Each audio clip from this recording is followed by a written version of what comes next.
Hello. I'm back.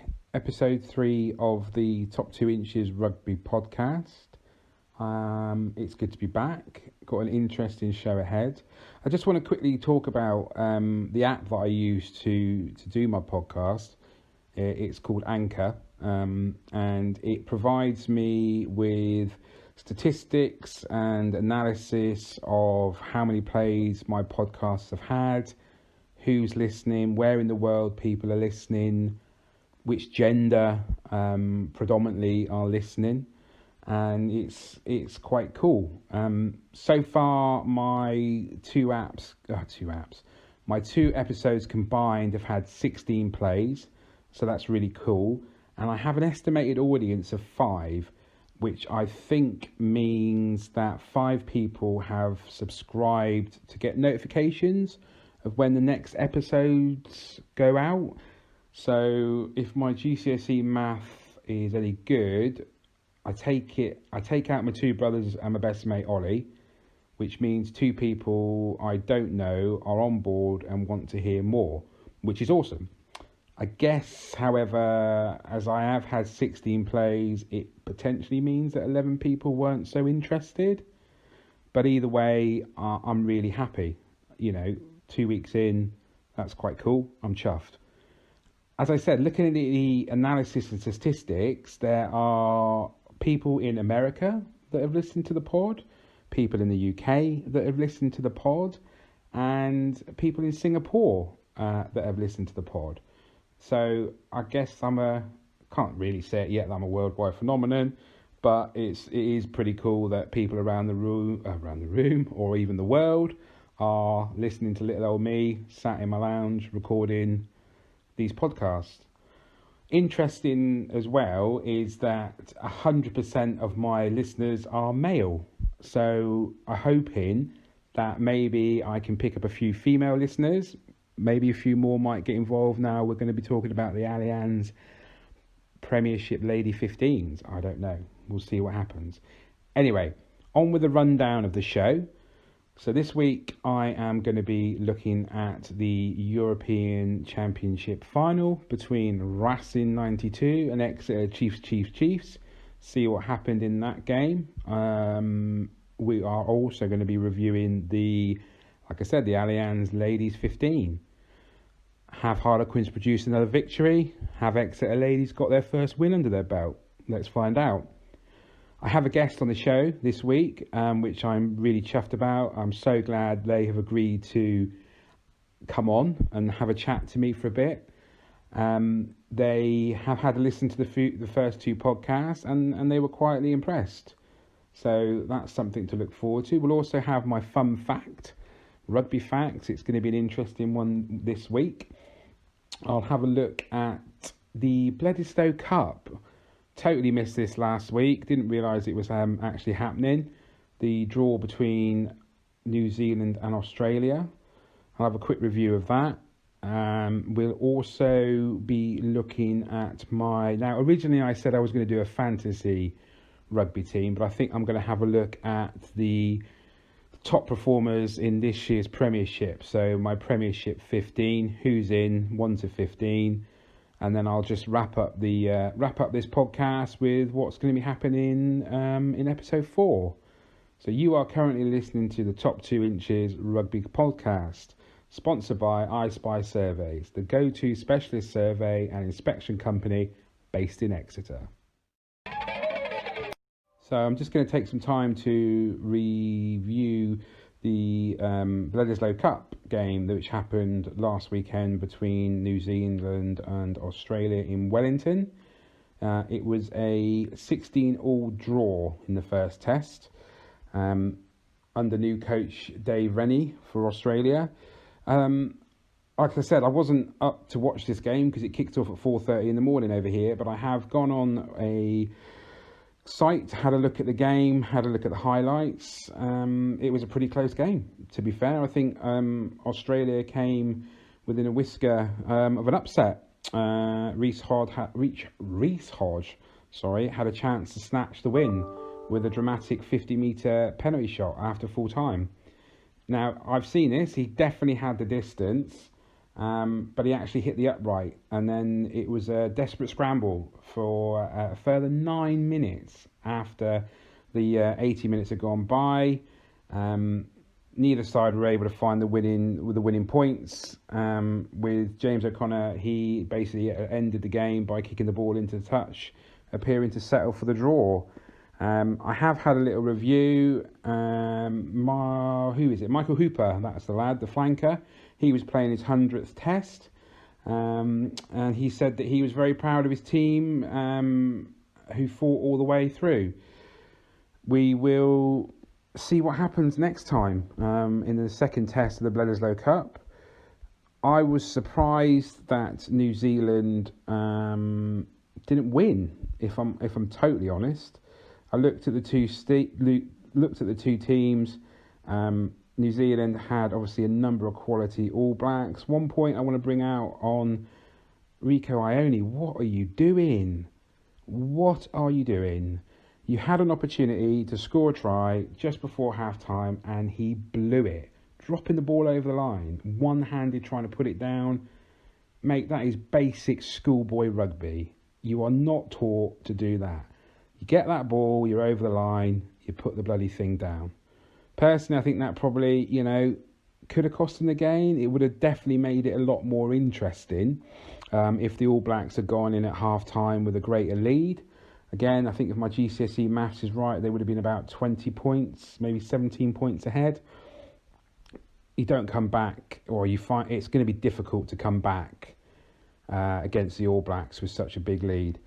But it wasn't to be. He messed that up completely. And obviously, like I said, it ended in a draw.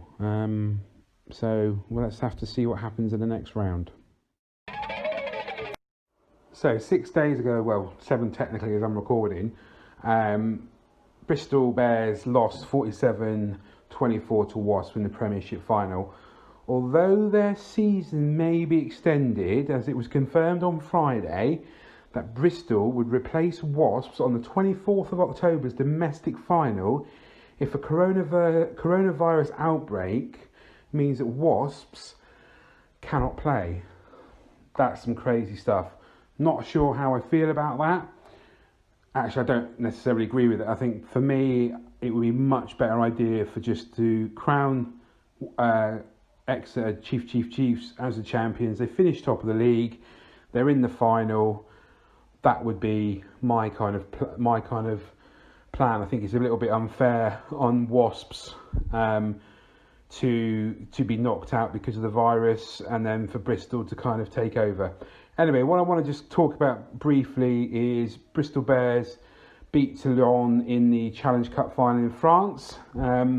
They won 32-19. I have had a little look at the highlights. Toulon were quite powerful at times, but the work of Max Malins and Callum Sheedy, earned a comfortable win for the Bears. I think there was about 1,000 spectators at the ground in France, which is fantastic to see. What I think is also really important is that Bristol won that game with 6 injured players. So we've got the likes of Charles Piatel, Nathan Hughes, both are currently injured, and also their captain and talisman, Steve Latua, was absent from the game because his partner had given birth to a baby girl, which is amazing. So for them, that is their first trophy, I think, that they've won for a long time. And it was a fantastic game, and full credit to the Bears. They did really, really well. It's rugby fact time, and this week I am looking at the Rugby World Cup. So the same whistle that was used in the opening Rugby World Cup in 1987 is used at every World Cup in the first game. And it's known as the Gil Evans whistle, named after the Welsh referee who first used it. Another interesting fact, I had no idea that actually happened. That is actually quite cool. That's our rugby fact of the week for you. It's part of the episode where I chat to a guest. I am really pleased that he has agreed to come on, and I'm hoping that we get insight into grassroots rugby. I played with this person through age group and eventually into the first team. He is now the Director of Rugby at Torquay Athletic and fellow prop. Welcome, Gavin Webber. Hey Benny, how you doing, mate? I'm good, thank you. Thanks again, mate, for joining me. I really do appreciate it. How are you? Really well, mate. Actually, to be honest, absolutely, yeah, pretty good, really. Just sadly, obviously, no rugby at the moment. No, absolutely. But you've been training tonight. How did it go? Yeah, typical fashion. I'm getting old, mate. Well, Obviously, did the warm up, did a little bit of fitness, and that was me done. But mate, I yeah, think that would be exactly the same for me. To be fair, definitely getting past it now. yeah, So totally. obviously, like you said, I'm just going to jump into a bit of a question. Rugby, obviously, at the moment, there's not a great deal going on because of the pandemic. How have the lads sort of taken to it? Have they? I mean, obviously, it's going to be really hard to continue to train when there's no kind of games coming up in the future. Are they all quite focused? Are they kind of buying into the situation and kind of turning up in numbers on a regular basis? It's do you know what, mate? It is really hard. Obviously, the communications across the bay, Brixham and Paynton, trying to work with each other to try to keep the morale up. We are at a stage at the moment as well where 1 minute we've obviously had the inkling of a date, so we've sort of done the pre-season build-up, and then obviously been taken away from us again. And likelihood, are we gonna get any game time? I don't know, but it's something which we're sort of right in the middle of things now, mate, and it's really difficult because everyone's mentally wants to play rugby. Really, they're missing it. It's challenging the coaches massively. Down at Torquay, we've got 5 of us, who we're trying to keep training pretty flexible, pretty fun, and sociable, and obviously trying to keep everyone mentally alive, really. Yeah, it's definitely tough times. Interesting. So, in terms of working with Paynton and Brixham, obviously, for the listeners, Brixham are obviously in a higher league. Paynton in the same league as Torquay still, or did they go up League, last season? yeah, they went up last season, very Okay. luckily. Yeah. So, how have you kind of been working together with the other clubs then? Are we talking kind of like little touch rugby games? Because that's allowed Yeah. now, isn't it? Yeah, no, that's exactly what we've been hitting into. We need to bring, obviously, financially wise for the clubs, something on a Saturday or something for people to come down, socially distance, in a safe environment, but to watch some sort of rugby, some sort of competitive rugby. And it's been great in some aspects of it. 2 weeks ago, we had our own first sort of touch game, which obviously I know, obviously you heard your podcast, you've obviously touched base on it. It was really nerve-wracking. It was really, what's the word? It was really difficult. You don't know if you're doing the right thing. In the end, we had done the right thing. It was great for the club to see it slightly busier than normal. It was good for the boys, for the Colts. Like, obviously, when we were growing up, we were training with the first team, whereas Yeah. the Colts don't do that anymore, So having that little bit of a competitive edge, like what you and I were like against the first team, Yeah. obviously it's good. It's good, but obviously in a safer aspect. Obviously, I don't want to, we're talking are trying to keep everything done by the book. So Yeah, absolutely. Yeah. obviously me going off about us, what we used to do is obviously a different sort of game to what we used to play now. So Absolutely. No, totally agree, yeah. mate. Totally agree. So just in terms of the club, obviously I mentioned that there'd been some fundraising stuff and obviously financially Torquay were struggling. Are we in a better position now with what's kind of gone on with all the sort of support and things, or are we still, is it a case of it's going to be a rolling concern as the months go on that there's no games? It's a really hard question to sort of answer in that aspect, purely because I don't know if I'm allowed or not, but the club. I think let's be truthful here. It's going to be hard because again we don't know no dates. So financially it's difficult. The club is open. They have got a bar steward on the payroll. So again, that's a cost as well. So I think we've got to take it month by month. At the moment, the fundraising has definitely helped. The club is in a far greater place than what it has done for years, Benny, massively. And the morale, from every member, from the senior aspect down to the junior section, the club are all working together for one goal, one club, and that hasn't happened for definitely decades down here in Torquay. So on a direction aspect of things, we're heading in a good direction. We just got to wait and see what happens from the pandemic, really. Yeah, no, that's good to hear, man. That's good to hear. And obviously, from my perspective, being a former player, like I've said on the podcast, through the years and then up into the first team, quite difficult for me at the moment because obviously with my job, I'm out and about. I'm on the front line. I'm not going to say what I do because people don't need to know, but I am on the front line. So for me to get down and do stuff and help out is quite difficult. And kind of doing this podcast, I do, like I said, I listen to lots of rugby podcasts, the kind of professional ones, and I just kind of think grassroots rugby got lost a little bit, which is why I kind of wanted to do this podcast and talk to people who are on the grassroots level.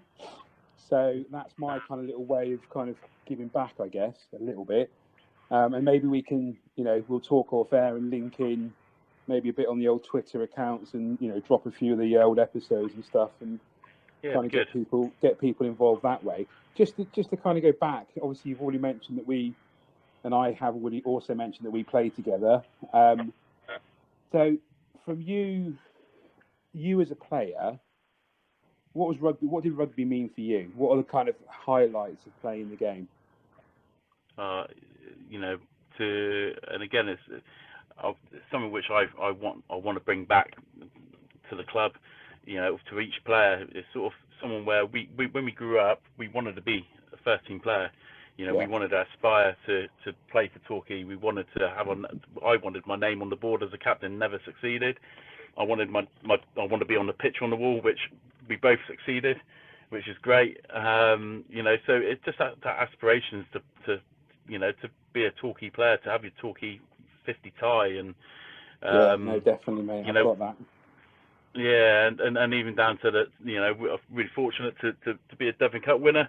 So to have the main picture in the foray of us, it's something which I cherish massively, because growing up like I did with Dad being the steward down there, the club, and Karen, the club means massive loads. I spent a lot of time down there as a youngster, looking at those old ghosts.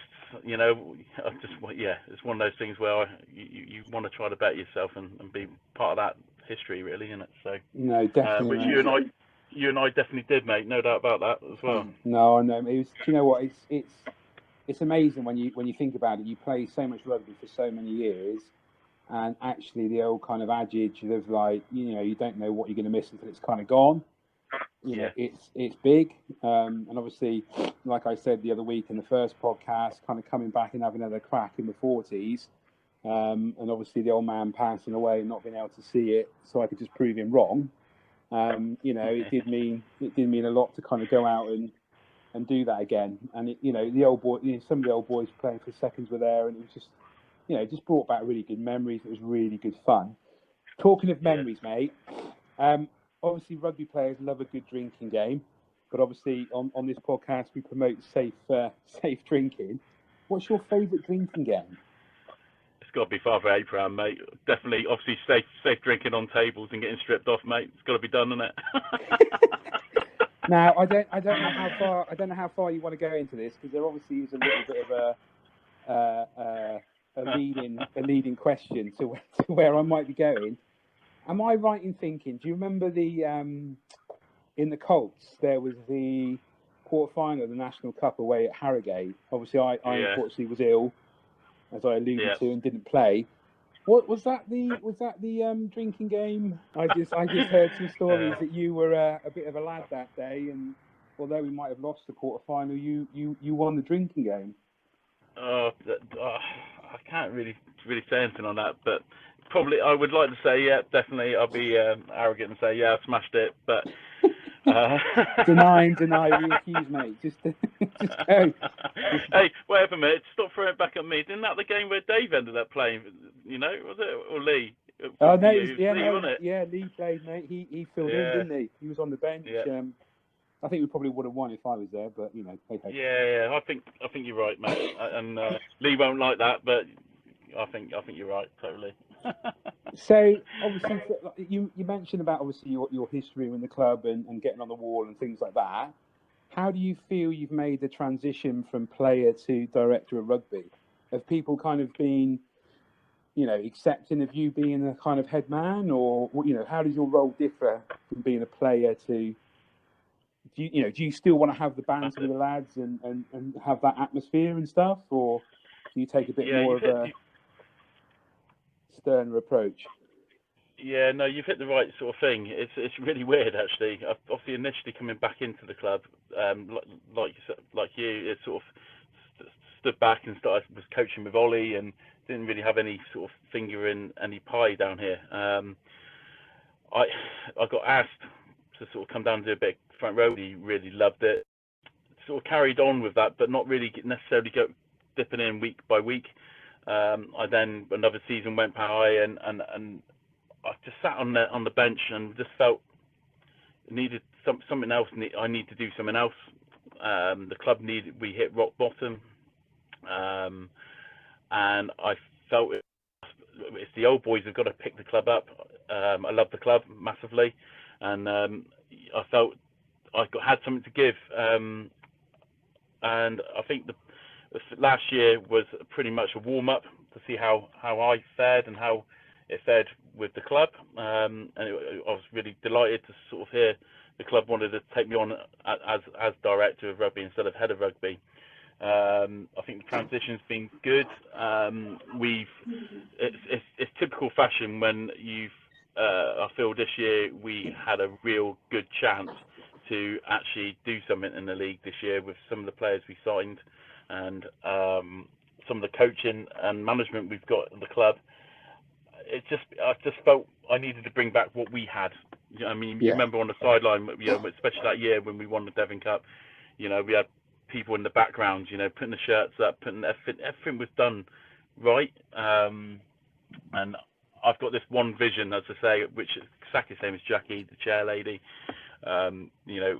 We want to make sure the first team players are looked upon from the youngsters, and want the youngsters to aspire to be them. And you and I loved running on the pitch, and it's been difficult. I've had to move a little bit in the sense of how I've been Jack the lad with stuff, to actually sitting back and realising that I can't drink like I used to, mate. So it's called sitting at the front of the bus and directing where we're going. No, mate, I know. And I think also, obviously when we were playing and we kind of was Wid still in the team then in the first team when we were growing up? Yeah, he did. He was around, wasn't he? Yeah, you had people like Gary Willis and Tony Willis and Paul Clark and all the kind of old boys. You kind of look up to them. You look up to them and think, oh yeah, I want to be them. That's like And I guess it's important for the younger lads at the club now to kind of look at the players that are in the first team, the second team, and emulate wanting to be like them. So I think it's just important, isn't it? It's a local club. It's what it's all about. So, quick question, a bit of an arrogant question on my part. Sorry, the dog's entered the room and now is trying to get back out again. There he goes. He's just gone out for a pee. What was it like propping with me? Was I any good? Do you know what? We never really propped against each other, did we? No, we had. I think did we have one game where you might have had a bit of a spell at painting? I think that, but that was either we weren't necessarily on the same side, were we? No, we weren't. No, we weren't. So But when we were together, mate, we had Torquay first team. We had some ding dongs, didn't we, away, mate? Like Matson away. Yeah. I think you got to look at when we were coming from the Colts. You know, we're both 16, 17-year-old lads, and training with the first team, and you know, we had Andy Baker then as well, who was an England hooker. You know, you know, when they were asking us to scrummage against Sean McCarthy and Mike MacDonald and us as a Colts pack were dominating the first team, it was quite funny, wasn't it? Really, to be honest. Yeah, no, it was good. I don't think they particularly liked that situation, to be fair. Wasn't there a bit of a scrappy dappy do? Yeah, there was. Well, I think Sean McCarthy kicked off, didn't he? Yeah. I think. But I mean, yeah. Again, you and I, we had a good relationship, massive relationship, mate. And I think that obviously we took that onto the pitch as well. And you know, we crucify teams arrogantly as well, and no doubt we would actually scrummage even now if we had to scrummage down. Arrogantly, we both know we were good at our jobs, weren't we? Mate, I genuinely, hand on my heart, believe, you know, if me and you went in the front row against the first team front row, we'd kick ass. Anyway, that's probably another story. Mate, listen, like I said, I really appreciate you doing this, and you know, like I said, I want to. You know, if we do have a chat to the rugby club and see if anybody wants to have a listen and stuff, that's cool. Yeah, just to kind of finish up, who's your rugby hero and why? Mate, sorry to be boring. Jason Leonard is definitely my kingpin. Why? That guy, do you know what? He's gone from being the fat boy to massive professional pro. You know, he can scrummage both sides. You know, I think I look a little bit like him now as well, going to the Silver Fox.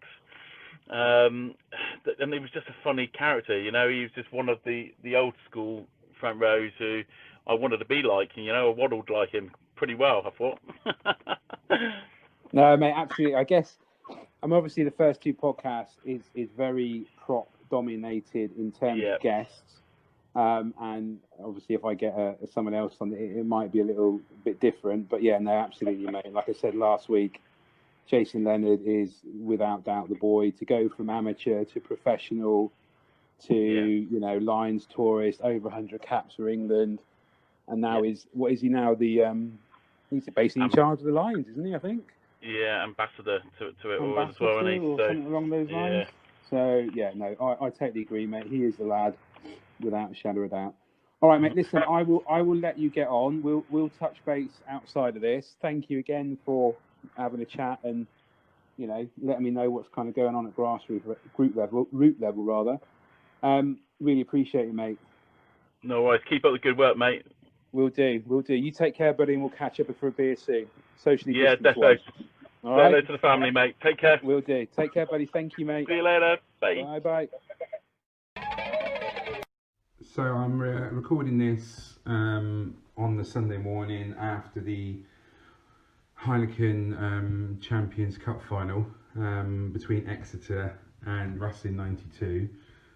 Going to set the scene for yesterday's game. It was played on Channel 4, which was awesome. Terrestrial TV, really chuffed about that. And what a final we were treated to. I subdued the kids with some popcorn and some, you know, they were watching their tablets.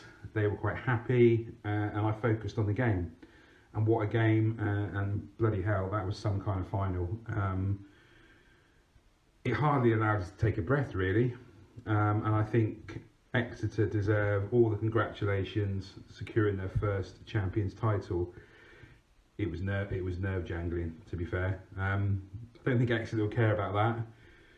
I do wonder how it might have panned out if Machino had started instead of Ibrahim for Racing. On top of that, the decision for the Hildelago Klein turnover could really have gone either way. Exeter could have been penalised for not rolling away just as easily. And old Slady, potentially, if he'd have got that yellow card for the high tackle on Imhoff, you know, the game could have slipped away from Exeter. But that's rugby. Decisions happen. You know, you've got Nigel Owens, who is a top class referee, and it doesn't really matter now. Exeter are the champions, and it was well deserved. Joe Simmons, credit to him, captain on the day, youngest captain in the history of the Heineken Champions Cup or Champions Cup to lift the trophy. Balls of steel at the end there to kick that ball at the death. I think, you know, we saw some attacking rugby from Racing. Finn Russell was up to his usual tricks and putting in some glorious kicks. They took their tries really well. But Exeter, obviously, the sheer power, determination and will to succeed, you could just see it was all over that team. The interesting thing at the end, the confusion over the clock at the end was really bizarre. For me, I think you know, like I said, it's done and dusted. I don't think Nigel made any kind of mistake on that one. I think it was probably just a bit of a cock up on the actual kind of, you know, whoever was in charge of the button. I noticed on Twitter went a bit crazy. He got a little bit of stick, mainly from the French, which I guess is understandable because their team had just lost. I'd imagine that Racing are pretty gutted. They didn't come, you know, they've lost the last couple of finals that they've been in, and to be fair, their players looked really defeated on the pitch at the end then, in tears, some of them, if I recall. Probably one of the props. They're usually quite emotional people.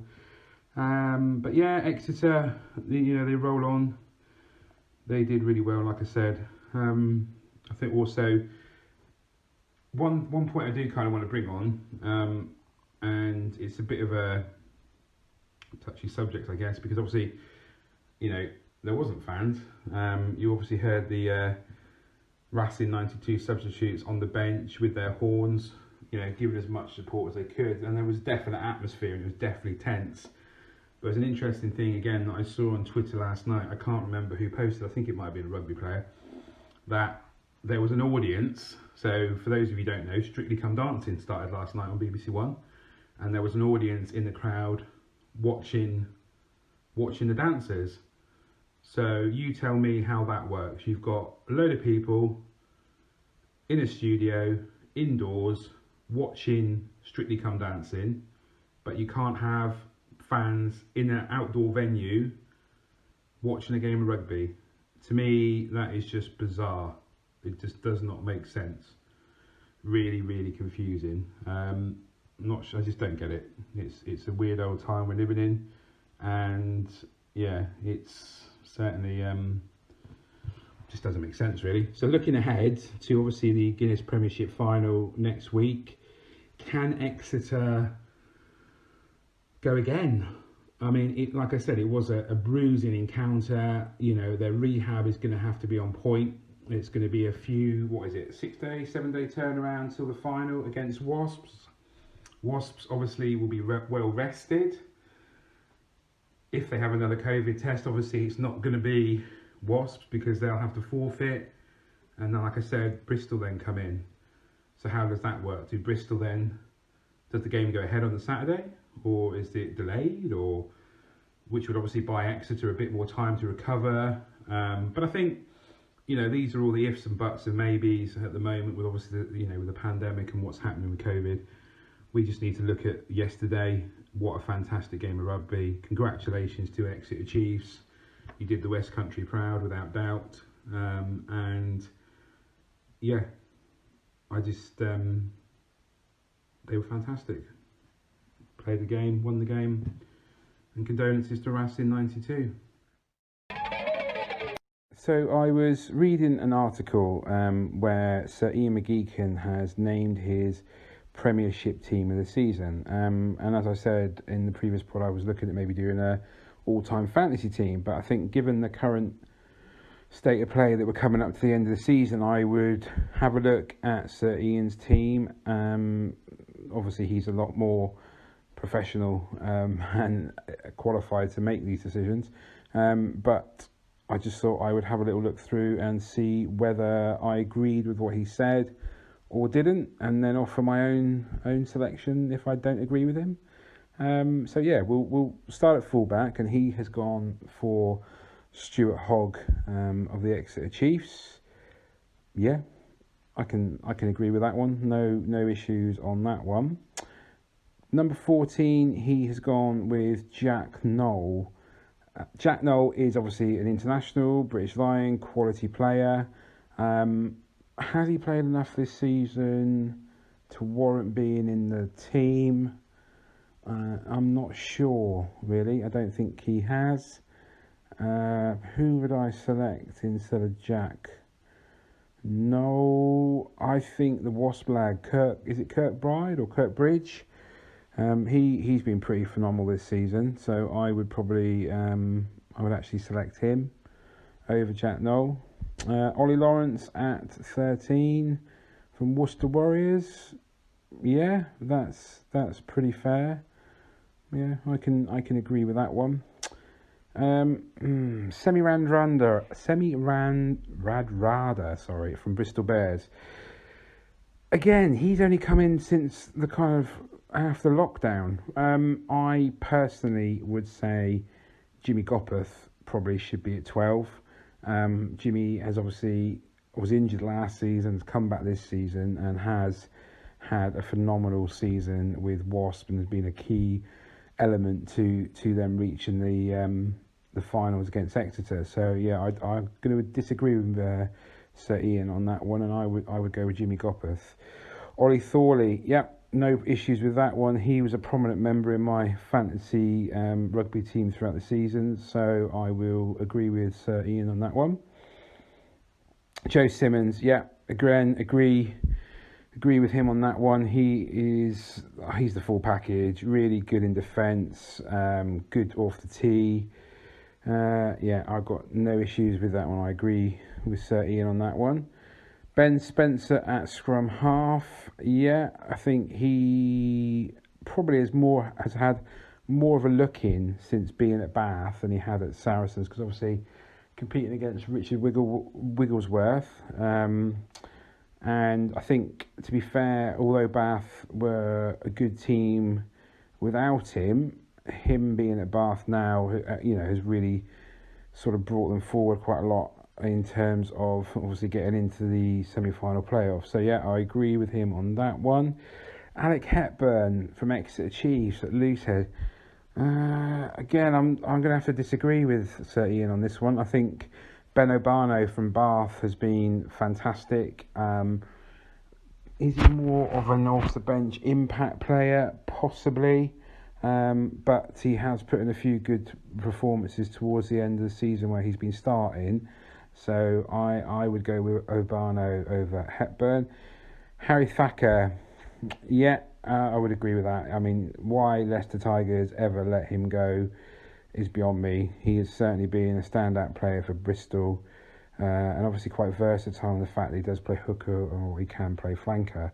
So yeah, I agree with Sir Ian. Kyle Sinclair.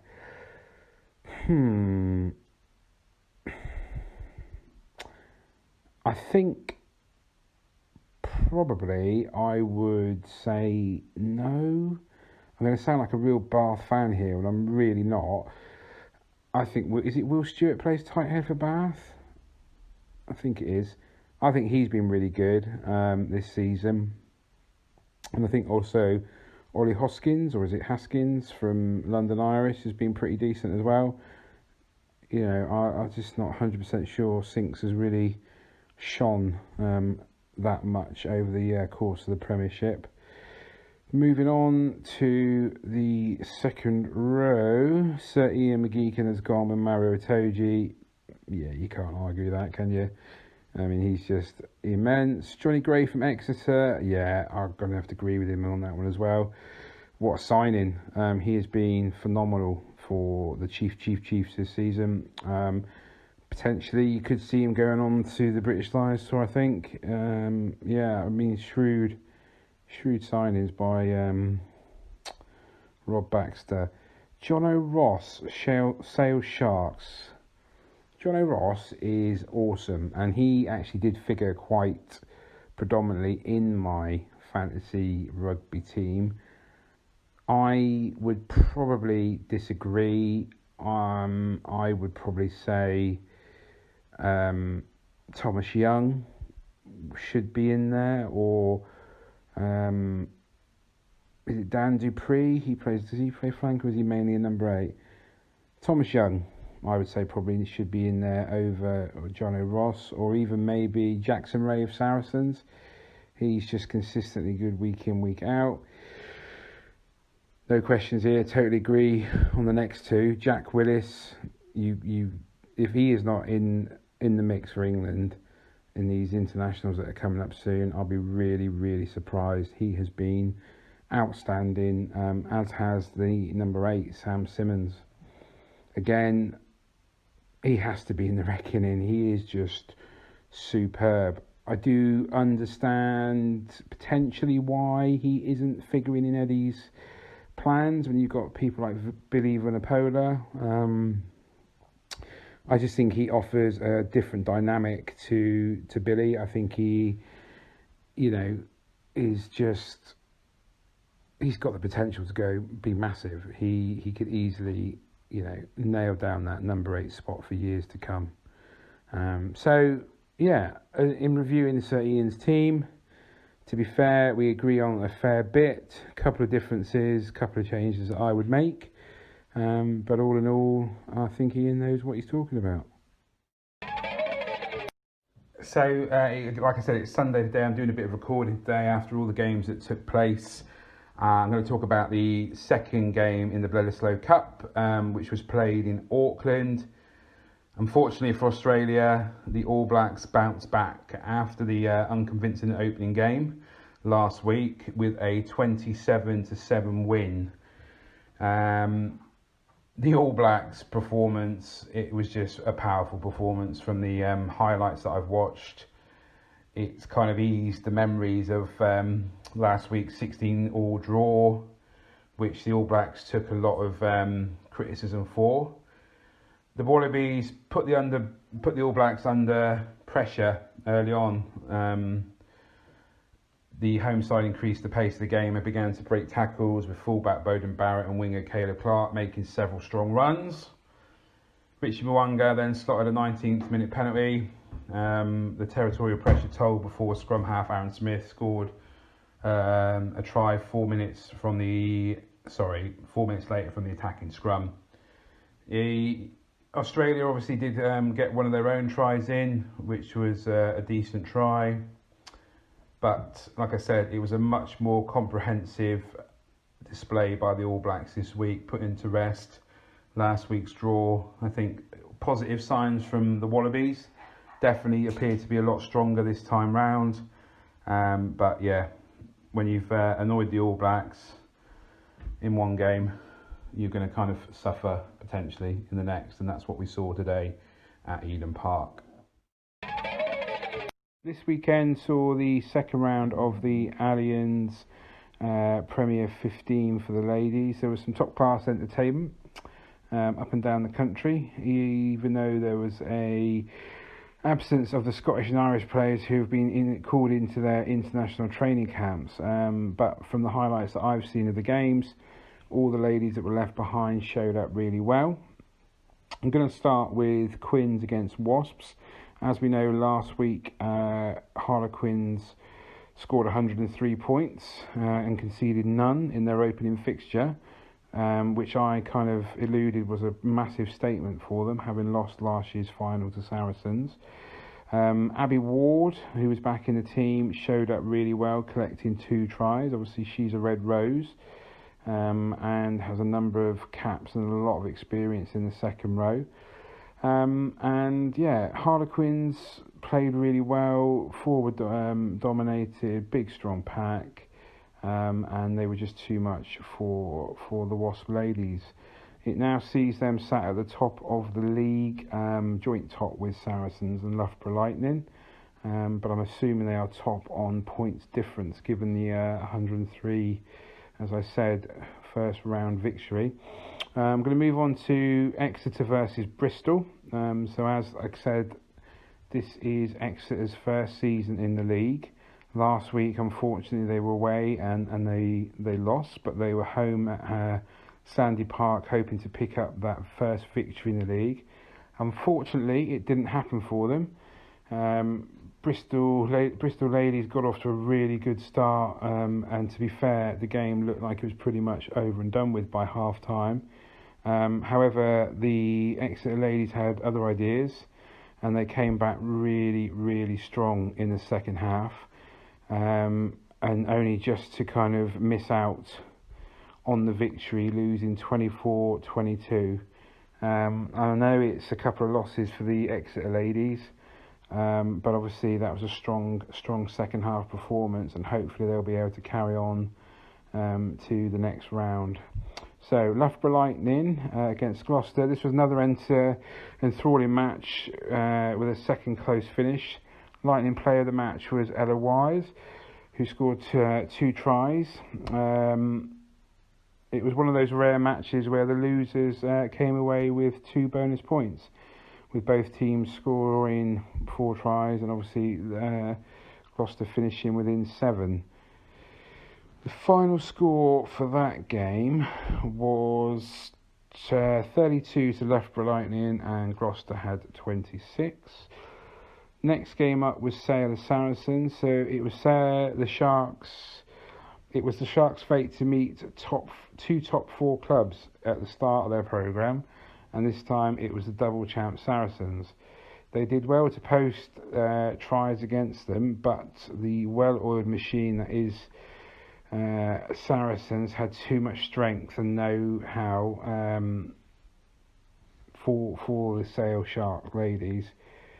There was a bit of a worrying moment that came just after half time when Saracens' Poppy Creel was shown a red card after being found guilty of a blow to the head off the ball. This is the wrong time for suspensions to kick in with the internationals coming up. So Saracens ran out 40-10 winners against Sale. And the final game was the game with DMP versus Worcester. Like I said at the start of this section, DMP were on the hands on the first round of an absolute hiding for Harlequins. And unfortunately, it was very much the same this week. The Warriors sliced through the home defence to post 5 tries and a bonus point by half time. And at half time they were 29-0 up. They kept the balance by scoring another 5 after the break. So yeah, it's been a really, really tough start for DMP, and obviously they are currently joint bottom with Sale. So an interesting week was had in the Allianz Premier 15, and we'll be looking forward to round 3 to see what happens. It's the end of episode 3. Thank you very much for listening. Fingers crossed that we increase our viewers next time. It's been an interesting show. Thank you to the Director of Rugby from Torquay Athletic, my club, Gavin Webber. Really appreciate you coming on and chatting to me. And it was interesting to hear what's happening to grassroots rugby. Looking ahead, next week we'll be reviewing the final of the premiership between Exeter Chiefs and Wasps. We'll have another look at the ladies' game, see what's happened that week. Probably review the Bledisloe Cup for the second test. Again, I won't be getting up early doors for that one. I will just have to have a little look at highlights and see what happened. And we will also be talking to another guest. Will Ollie be on this week? Doubt it. He's still holding out for episode 20 if we make it that far. So it just leaves me to say you've been listening to the Top 2 Inches Rugby podcast, sponsored by I Spy Surveys. You can get my podcasts on Anchor, Spotify and YouTube. I also have a Twitter account, which is at Top 2 Inches RP.